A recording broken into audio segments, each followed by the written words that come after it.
We're all thinking of the cost of living crisis, and our mental health can be impacted if we're worrying about our finances. A mental health and money advice service set up by Mental Health UK has seen a significant rise in users in recent months. We went to Edinburgh to find out more. More than 500,000 people call Edinburgh home. The Scottish capital has one of the highest average incomes of any city in the UK.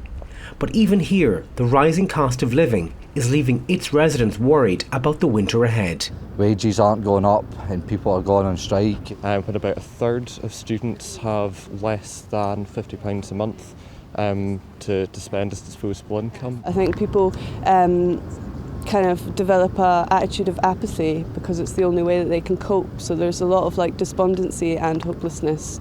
As the cost of living continues to rise in the UK, everything from transport to food and drink has risen, and so many people are struggling to make ends meet. That's why organisations like Mental Health UK are doing all they can to help. But they say demand for their services has risen by more than double in the last 6 months. Mental Health and Money Advice, Alex speaking. How can I help? Alex is one of Mental Health UK's highly skilled advisors. Her clients are not only affected financially, but they're also tackling depression and anxiety. Now, we are facing that kind of crisis where people they could be getting quite a good wage, but again, that wage isn't covering the everyday bills, and they just don't know where to start.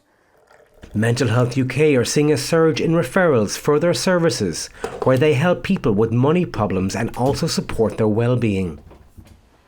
I do have a few clients who, again, they are reaching out to get help with their energy bills. They may not be in a crisis with that bill at the moment, but they are terrified, and that's quite a common theme that I do see. Leading the Mental Health and Money Advice Service through this demanding time is Laura Peters. She is acutely aware of the pressures her staff are facing and their clients.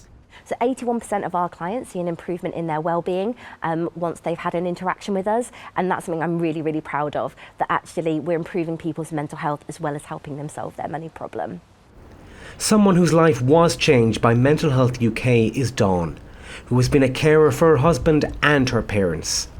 She was referred to Mental Health and Money Advice by their local charity partner, Support in Mind Scotland.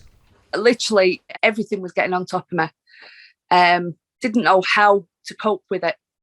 And it was just one thing after another, and I just broke down in the doctors, and they said they were going to get me some support. If you talk to somebody like Support in Mind, they can help you in every single way. And if they can't help you, they'll find some help for you. I see them as friends as well as them helping me.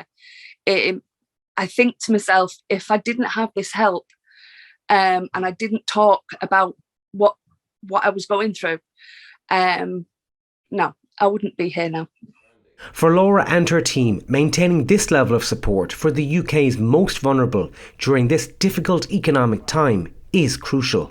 I'd really like organisations to know that we are here, we are looking for funding, and if they have customers that might benefit from our support, then really it is incumbent on them to kind of say that yes, mental health and money advice needs to exist. Mental Health UK added that talking about the problems so many are facing is the first step to getting help, and their friendly expert advisors are just a call away.